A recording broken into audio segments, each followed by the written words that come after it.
Baby Oil, P. Diddy trial. And our main lady, Lauren Conlin, joins the show. Lauren! LC, how are you doing? I didn't know you was joining the show today. How's everything? I mean, that reaction was so amazing. I have to tell you, that was like the best thing I've ever seen. Thank you so much. You can ask JB. I've been, well, he feels the same way. We've been waiting to get you back on the show for like a while. I was talked to him yesterday. I'm like, we have to find a way to get her back on. It's too much shit going on right now. She didn't like your question the first time. That's why she didn't want to come back and fuck with us. Oh, well, just tell me that. We can learn and grow. What question are you referring to that I did not like? I like all questions. She loves my questions. She didn't like your questions. I just like the fuck with Smitty. I do like making shit up per usual. Yeah. As always. Okay. That's what he always. You see, Lauren, me and you, we see eye to eye. JB's the one. He's the outlier who's trying to like break us apart. It's okay. Lauren, I didn't want to tell him because I wanted you to get your flowers. I wanted you to deserve the intro properly, and that's why I did that. So I don't get enough credit on this. I don't get enough credit on this show. But anyway, Lauren, they canceled court today. Give us the breaking news. Yes. So that's what happened today. That's why I'm here. We get in this morning and the judge was a little bit late getting to the bench, but he said, well, a juror's partner essentially called and said this juror was on the subway. They started experiencing vertigo symptoms. They had to turn around. And we could not proceed without them. There was like a little bit of a sidebar because I think both the government and the defense wanted to make sure that this juror doesn't have prolonged health issues where they need to remove them from the jury. Because look, I feel like shit is hitting the fan with the jury right now. It's a little bit concerning. We just lost juror number 6. There was another juror issue that was discussed behind closed doors in the robing room. And then yesterday we walk in and the judge is so mad at the government, at the defense, because apparently I think it was maybe TMZ that put out this article with information pertaining to the second juror issue that nobody knew about. So the judge was like, who told the press? And he kind of said we might need to take phones. I mean, it was crazy. And he also mentioned that it could be a contempt issue. So between that and then a juror being sick today and then again losing one, I'm like, all right, what's going on? Because this trial needs to end and we can't be doing this. Sorry, I just realized this top, I feel like I should be posing in my senior picture. I didn't know when I put it on today, I feel like I should go to the side and be like, you know, like the pose. On the yearbook? The yearbook? Yeah. The yearbook? I'm like, oh man, this did not look the way I thought it would look. But yeah, you know what I'm talking about. It looked clean. It looked clean to me though.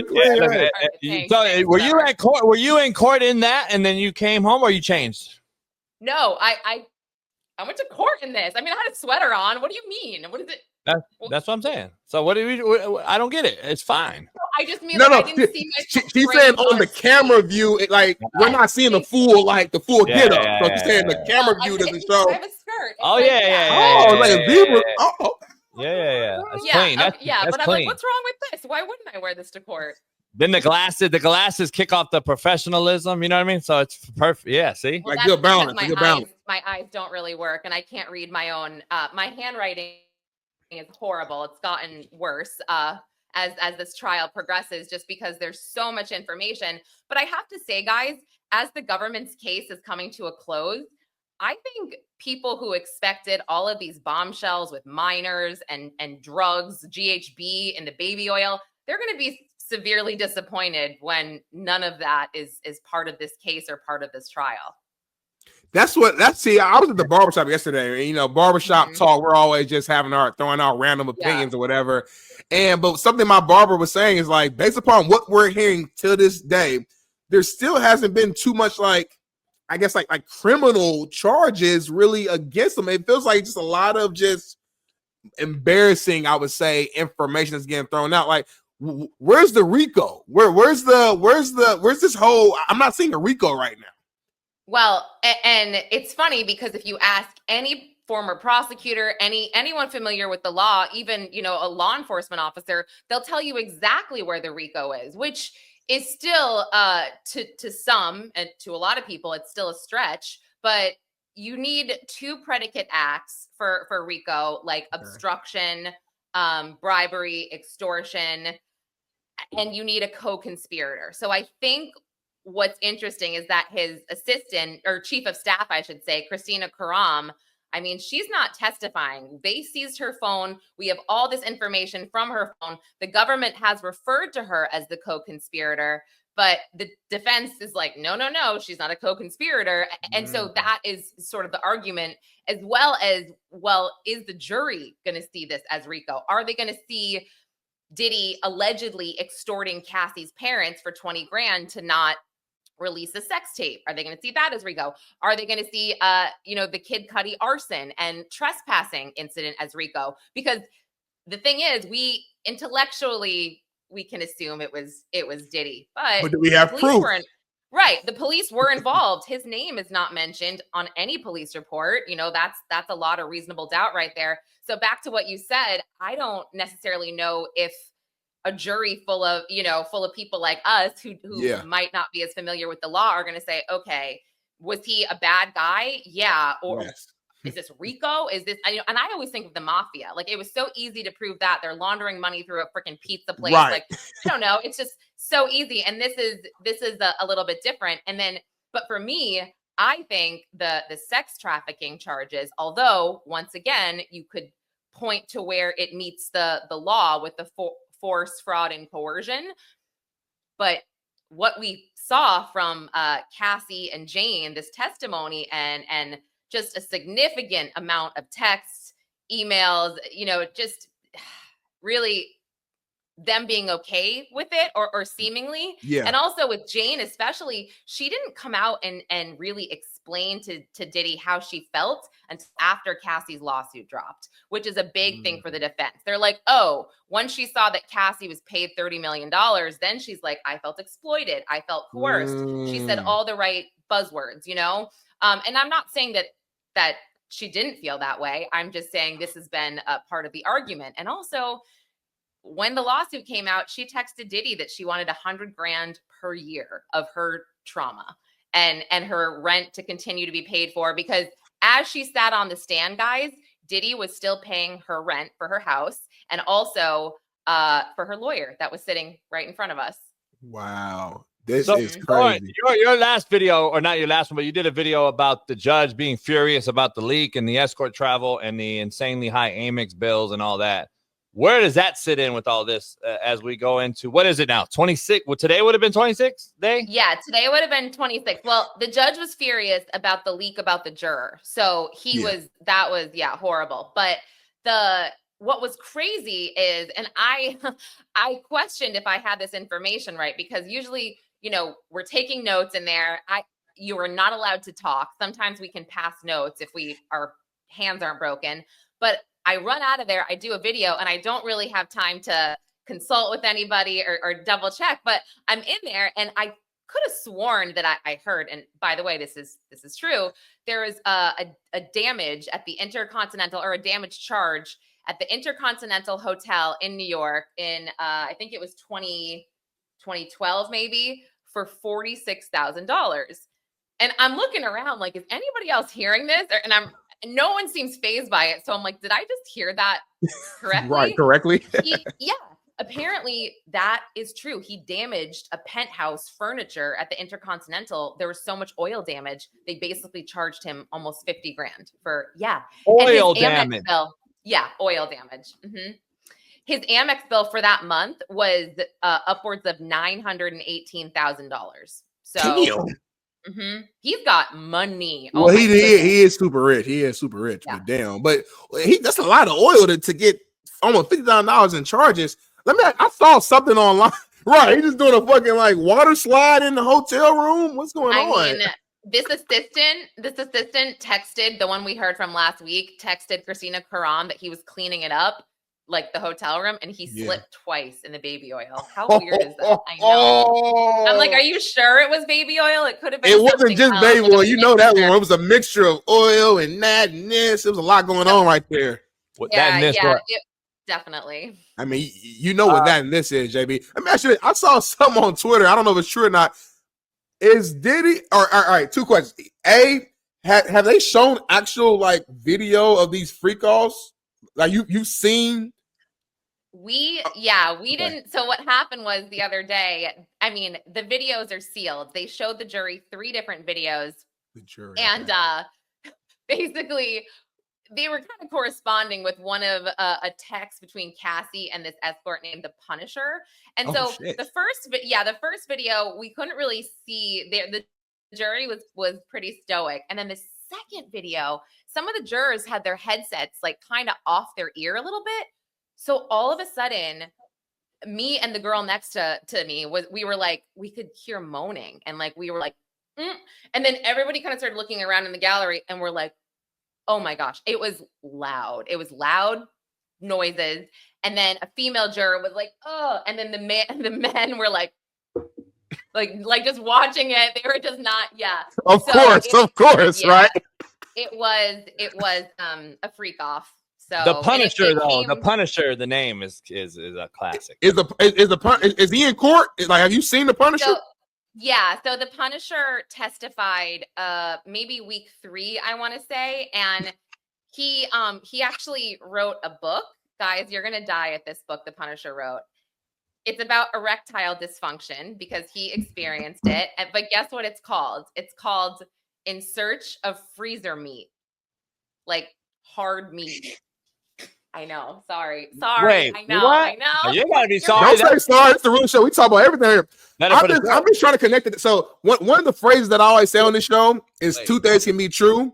But in this situation, you can't be called the Punisher and simultaneously deal with erectile dysfunction. You're not punishing anything if you can't get it. You don't know why they call him the Punisher though. Ooh. Yeah, that's not so. Do you know why? You know why? You know why, JB? I don't. I want to hear it from Lauren. Oh no, it's actually so. I don't necessarily buy this because I think it's weird, but I also don't know as much about sports as you guys do. But he said it was a basketball nickname growing up playing basketball in Harlem or something. But I don't understand how you punish someone in basketball, right? It's weird. Was he dunking on people? Was he fouling them hard? Is that what it is? Yeah, is that what it is? You don't. I don't know. I don't know. That seems a little bit of a reach. Was he a part of the N1 mixtape, JB? You know they had the nicknames. You had Hot Sauce. You had the. Is he in the Big 3? I don't. You guys lost me. I don't know, but he already testified. Yeah, and he actually was like he was kind of a very tame escort, I guess. Like he's a male stripper first and foremost, and then he kind of went down the road with Diddy and Cassie. So that's crazy. How one gets selected to be in this fraternity is very, and that's the question we probably will never know. But how someone becomes part of this fraternity of the Diddy and Cassie? No, we do know. Circle. We do know they used a service called Cowboys and Angels. You can look it up. I don't know if it still exists, but this service was featured on the show Gigolos on, what is that, Showtime, HBO? Yeah.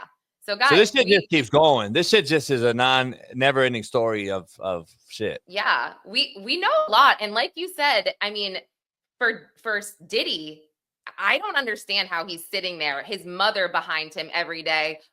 Most days, I would say his sons are there, and we are just hearing like things that, can you imagine your parents like learning the freakiest things? I mean, or did they know already? Shit, you guys, freak nasty shit that I can't even.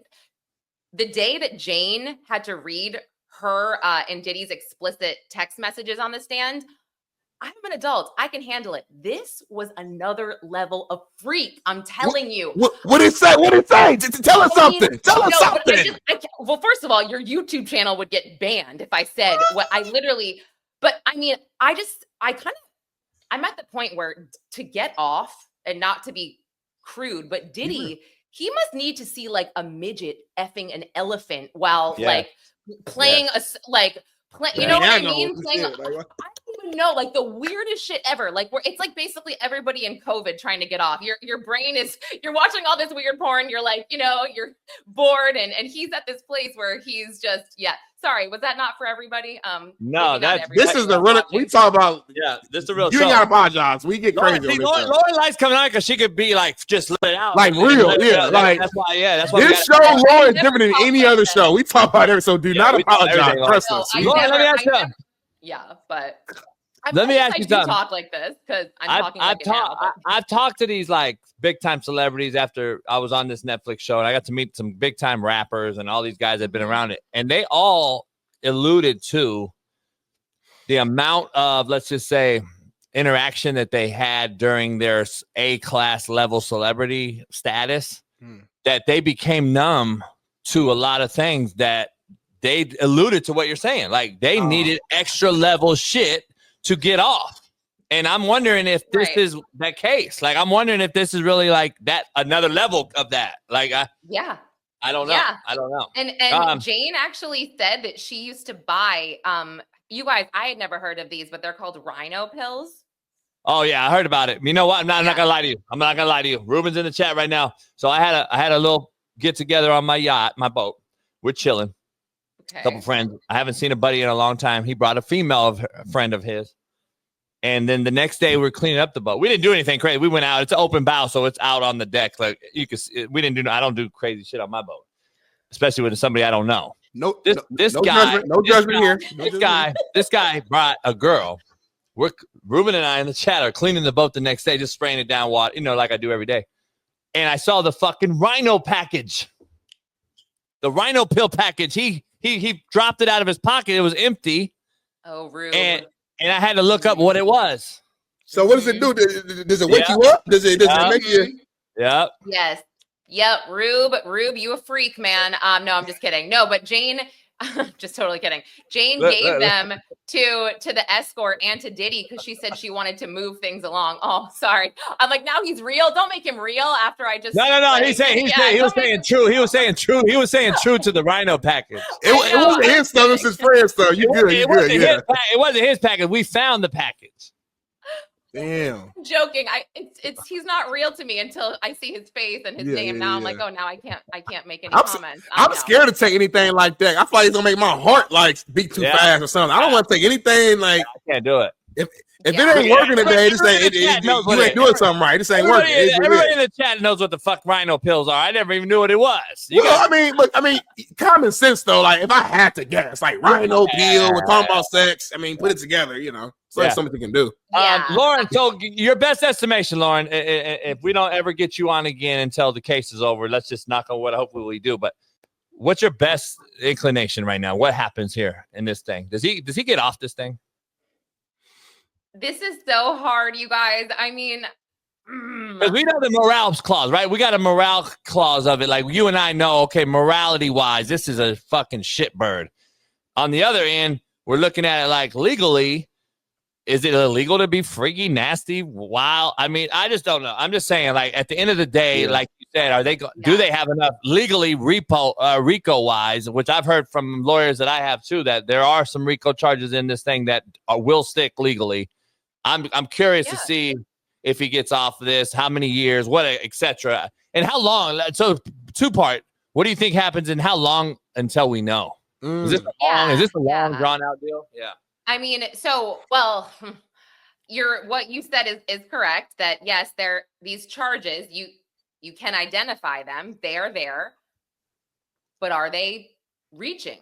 Is the government reaching with this whole case? They and my opinion on some of this is, I'm not sure if you were aware of this, but the initial charges were just 2 counts of sex trafficking and 1 count of RICO. It was 3 charges. And I don't want to say the last minute, but right before the trial started, they added 2 counts of transportation to engage in prostitution.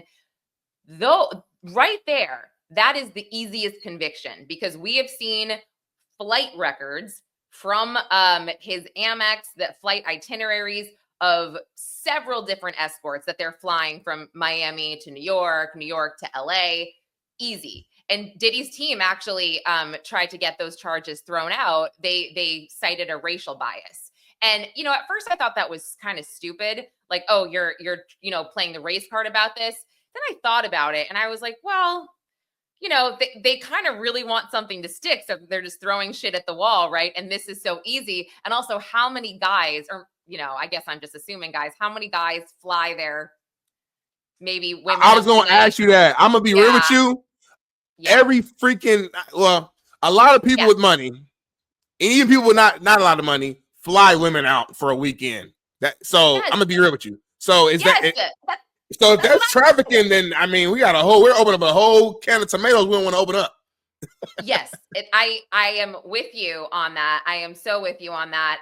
And so I was like, okay, this is the charge that I think that's 8 years that's the max, 8 years for transportation.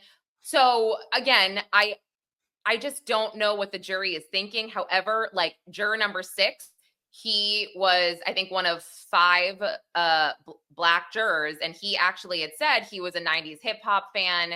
He's out, and they replaced him with a 57-year-old white male accountant, and accountants are historically good for the prosecution when it comes to deliberations.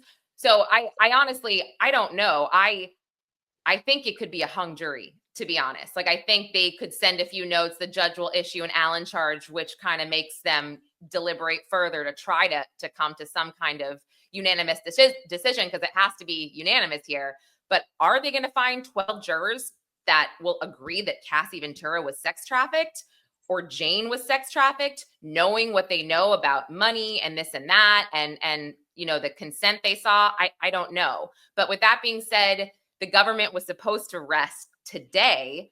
Then they said, okay, we're not going to rest until Friday. Now it's going to be Monday, most likely, because of the day we lost. Then the defense will start. They said they need between 2 and 5 days to finish their case. So I'm going to give them a little room, because things pop up. So I would say not next week, but the next week, maybe we'll get to closing statements. Wow. So this is going to go kind of quick. Like, is it quick? Is it so quick for you? I want to like die. I'm like, yeah, is it so quick? It's always easy for us, right? Yeah, I saw looking in like, hurry up. Yeah, I know, right? It's so funny. Like, Lauren, I don't know, and get you out of here. I can't thank you enough for popping on here, but I would be remiss if I didn't ask this question for personal friends of mine who are interested in this, and they've seen that you've talked about it. I don't know if the chat's involved in this, but speaking of a longer case, the Karen Reed murder trial. I know you're interested in that, and you've talked about it several times. I've watched your Twitter line. Started off in April of 24. I know in the Norfolk Superior Court out there in Massachusetts, and then it ended in a mistrial due to what they called starkly divided hung jury. And then now you've noticed and you've said some things on Twitter. What is the latest on the Karen Reed situation? And that's from personal friends of mine that would like to ask you those things, because I had some people ask me. No, I was all in with trial 1. I covered that. I was in Dedham. I actually was in Dedham for part of trial 2 right before Diddy started. But you know, I'm sure you're aware that case is so toxic. It really weighs on you and obviously Diddy is toxic, but Karen Reed is toxic in a different way.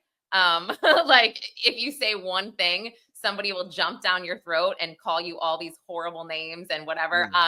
But I cannot believe it, because last time the whole thing was that the jury slip was all messed up, and it was basically like not guilty. And then it was like guilty of, you know what I mean? Like they didn't separate it. So basically the jury for trial 1 decided that she was not guilty of murder 2, not guilty of leaving the scene, but they were hung on manslaughter. And so, they basically, this came out after, because the judge didn't explain the jury charges or the slip, and it was a whole thing. They went to the Supreme Court, they were denied. So this time around, the jury sent a note yesterday to the judge, and they said, if we are not guilty on 2 charges, but hung on a 3rd, does that mean it's a mistrial? And I guess the defense kind of just said, yeah, we should just ignore that. Let them, figure it out. And the judge is like, we can't ignore it. We can't ignore it. But she's just she's not explaining things properly. So I feel like this time around, we might get a verdict today. And if I'm thinking that I am assuming correctly, I think it's going to be not guilty on murder 2 again, not guilty on leaving the scene, and possibly not guilty on manslaughter, but they might charge her with the OUI. I'm thinking, I'm not sure, but I mean, I just felt like the Commonwealth's case, in his closing statement, Hank Brennan actually said, and I couldn't believe this. He was like, well, we're not sure it was a collision, but we have a pretty good idea of what happened. It's like, that's your case. Like, your case is that she hit him, but you're not sure. It's so whack so whack. Unbelievable. I can't thank you enough for that. I got to ask you one more thing, Smitty. Sorry. No, you're cool. The Brian Coberger murder trial, that Idaho deal. Are you involved or not involved? But are you on top of that at all? I hope you're not involved. Yeah, no, I'm not. I'm not involved in any way. But I feel that one I'm definitely interested in. I've covered it in the past, but he scares me, guys. I mean, I think I would have nightmares from being in the same room as him, and I'm not even kidding. I know it's innocent until proven guilty, but I like him for that. He's guilty, in my opinion. He did it. So what? Give me a rundown real quick for people that don't know. So what? He went from just dorm room to dorm room. Is that the guy? No, I mean, we don't actually know. He worked as a teaching assistant in the criminology department, I believe, at Idaho. And I mean, I think that if you get down to like the science of it and what was going on, he was one of those guys that possibly hated the quote popular kids, hated the pretty blonde girls that maybe didn't give him attention growing up.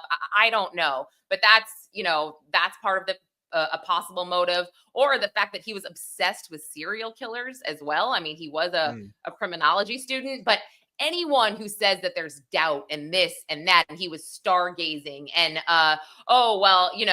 they don't have the weapon, they only have the knife sheath. Shut up. He did it. Like, God, shut up.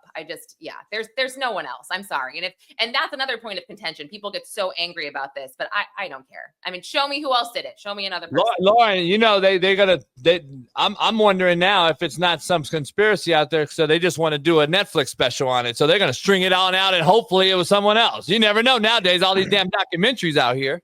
Yeah, no, you're right. It's crazy, but I don't think so. I just feel bad for the families because they've dealt with this for how long? It's going on 3 years.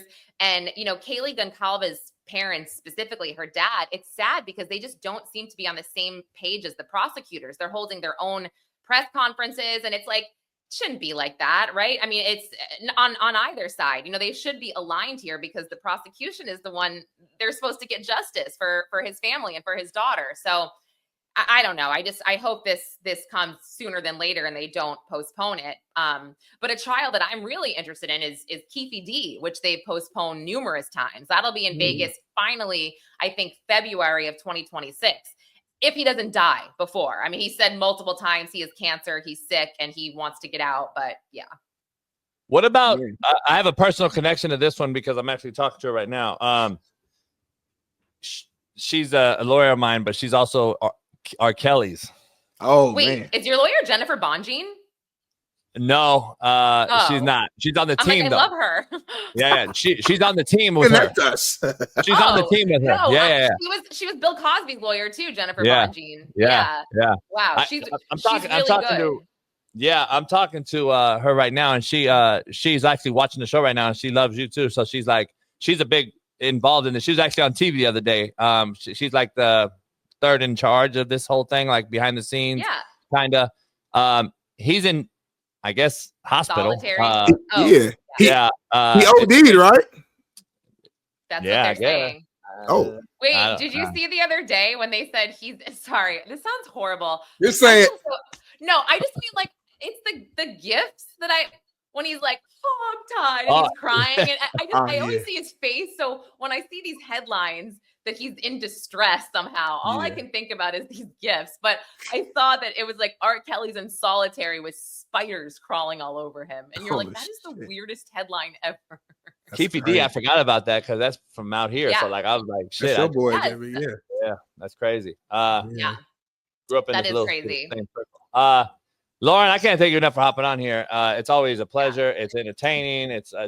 What do you do now on a day like this that it gets canceled and now you get to hang out with the kiddos, family? What? Pilates, get some coffee. I have coffee. No, this is a great day to catch up on work. So I'm gonna catch up on everything I need to do, and maybe some things around the house. But my kids are in camp, so we're good here. We're good. I don't have to. And she said, "No kids." No, because I'm gonna hang out with them tomorrow because they don't have camp. It's Juneteenth tomorrow, so we don't have court. We don't have camp. So, so we're good. I'm good. Yeah.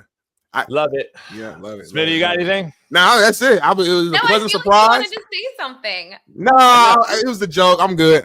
I appreciate you coming on. It was amazing. Why are you blushing, homie?